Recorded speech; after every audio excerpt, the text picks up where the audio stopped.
Hello ವೀಕ್ಷಕರೇ, ಎಲ್ರಿಗೂ ನಮಸ್ಕಾರ. ನಮ್ಮ ಚಾನಲ್ ನೇಮ್ ಬಂದು ಮೂನ್ ಕ್ರೀಮ್ ಆ್ಯಂಡ್ ಸ್ಪೈಸು.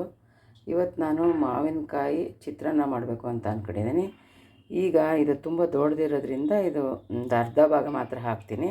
ಈ ಸಿಪ್ಪೆ ತೆಗೆದುಬಿಟ್ಟು ತುರಿದು ಇಟ್ಕೊತೀನಿ. ನಾನು ಇವಾಗ ಮಾವಿನಕಾಯಿ ತುರಿದಿಷ್ಟು ಇಟ್ಕೊಂಡಿದ್ದೀನಿ. ಸಾಕು ನಮಗಿಷ್ಟಕ್ಕೆ.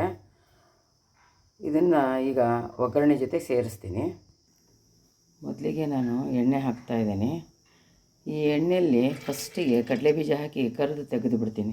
ಸ್ವಲ್ಪ ಎಣ್ಣೆ ಕಾದ ನಂತರ ಸ್ವಲ್ಪ ಕಡಲೆಬೀಜ ಹಾಕ್ತೀನಿ.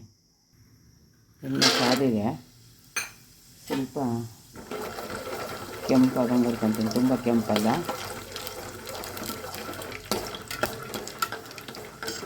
ಮೀಡಿಯಮ್ ಕೆಂಪಾಗಂಗೆ ಹುರ್ಕೊತೀನಿ. ಸ್ವಲ್ಪ ಗರಿ ಅನ್ನಂಗಾಗಲಿ.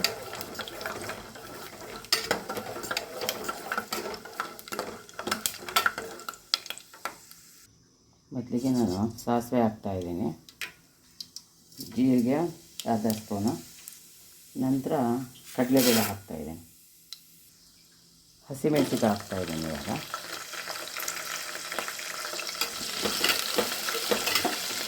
ಸ್ವಲ್ಪ ಎಣ್ಣೆಯಲ್ಲಿ ತಂದು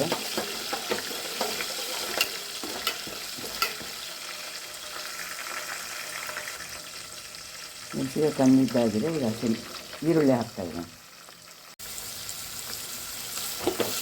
ಈರುಳ್ಳಿ ಮೆಣಸಿಕಾಯಿ ಎಲ್ಲ ಬೇಯಿಸಿ ಕರಿಬೇವಿನ ಸೊಪ್ಪು ಹಾಕ್ತಾಯಿದ್ದಾನೆ.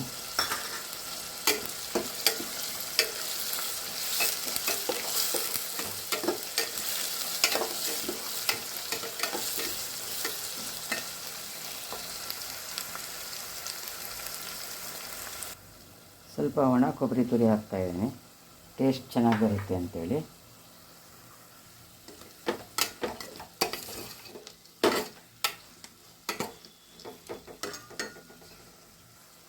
ಕಲ್ಲರಿಗೆ ಸ್ವಲ್ಪ ಅರಿಶಿನ ಪುಡಿ,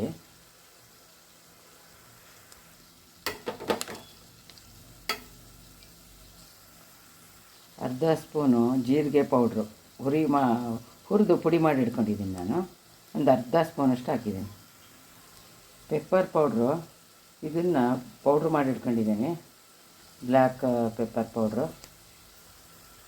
ಮಾವಿನಕಾಯಿ ತುರಿ ಹಾಕ್ತಾಯಿದ್ದೀನಿ ಫೈನಲಲ್ಲಿ.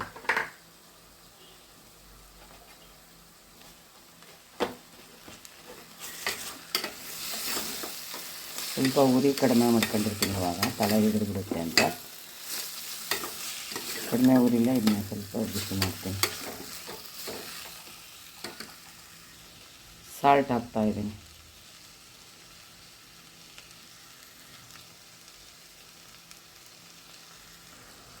ಸ್ವಲ್ಪ ಒಂದು ಅರ್ಧ ಸ್ಪೂನಷ್ಟು ಶುಗರ್ ಹಾಕ್ತಾಯಿದ್ದೀನಿ, ಯಾಕೆಂದರೆ ತುಂಬ ಹುಳಿ ಅನ್ನಿಸ್ಬಾರ್ದು ಅಂತೇಳಿ.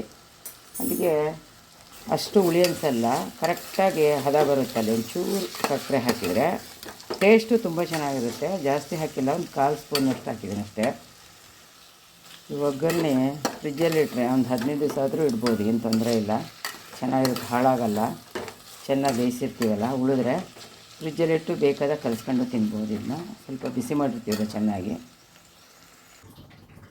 ಇದಕ್ಕೆ ಮೇಲ್ಗಡೆ ಕೊತ್ತಂಬರಿ ಸೊಪ್ಪು ಹಾಕೋಣ. ಕೊತ್ತಂಬರಿ ಸೊಪ್ಪು ಸಣ್ಣಗೆ ಹೆಚ್ಚಿ ಹಾಕಿದರೆ ಚೆನ್ನಾಗಿ ಕಾಣುತ್ತೆ. ಚಿತ್ರಾನ್ನ ಕಲಸಿ ರೆಡಿ ಆದಮೇಲೆ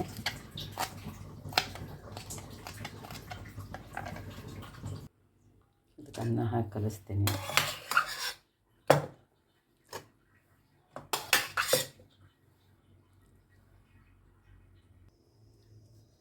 ಕಲಸಿದ್ದಾಗಿದೆ. ಇದಕ್ಕೆ ಎಷ್ಟು ಬೇಕಷ್ಟು ಒಗ್ಗರಣೆ ಅಷ್ಟೇ ಹಾಕ್ಕೊಂಡಿರೋದು, ಉಳಿದು ತೆಗೆದಿದ್ದೇನು ಜಾಸ್ತಿ ಇತ್ತು ಅಂತ. ರೆಡಿ ಆಯಿತು ಚಿತ್ರಾನ್ನ. ಇದಕ್ಕೊಂದು ಸ್ವಲ್ಪ ಕೊತ್ತಂಬರಿ ಸೊಪ್ಪು ಹಾಕ್ತೀನಿ. ತುಂಬ ರುಚಿಯಾಗಿರುತ್ತೆ, ಹುಳಿಯಾಗಿರುತ್ತಲ್ಲ. ನಿಂಬೆಹಣ್ಣು ಬದಲು ಇದು ಮಾಡಿದರೆ ಮಾವಿನಕಾಯಿ ಸೀಸನಲ್ಲಿ ಒಳ್ಳೆ ಟೇಸ್ಟ್ ಆಗಿರುತ್ತೆ. ಇದ್ರ ಮೇಲೆ ಒಂದು ಸ್ವಲ್ಪ ಕರಿದಿರೋದ ಕಡಲೆಬೀಜ ಹಾಕ್ತೀನಿ. ನೋಡೋದಕ್ಕೆ ತುಂಬ ಚೆನ್ನಾಗಿದೆ, ತಿನ್ನೋದಕ್ಕೂ ತುಂಬ ರುಚಿಯಾಗಿರುತ್ತೆ.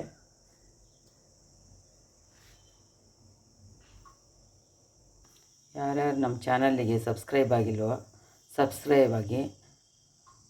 ಇಷ್ಟ ಆದರೆ ಎಲ್ಲರಿಗೂ ಶೇರ್ ಮಾಡಿ. ಇಷ್ಟ ಆಗುತ್ತೆ ಅಂತ ಭಾವಿಸ್ತಾ ಇದ್ದೀನಿ ನಾನು. ಹಾಗೆ ಲೈಕ್ ಮಾಡಿ. ನೆಕ್ಸ್ಟ್ ಮುಂದಿನ ವಿಡಿಯೋದಲ್ಲಿ ಸಿಕ್ಕೋಣ. ಬಾಯ್.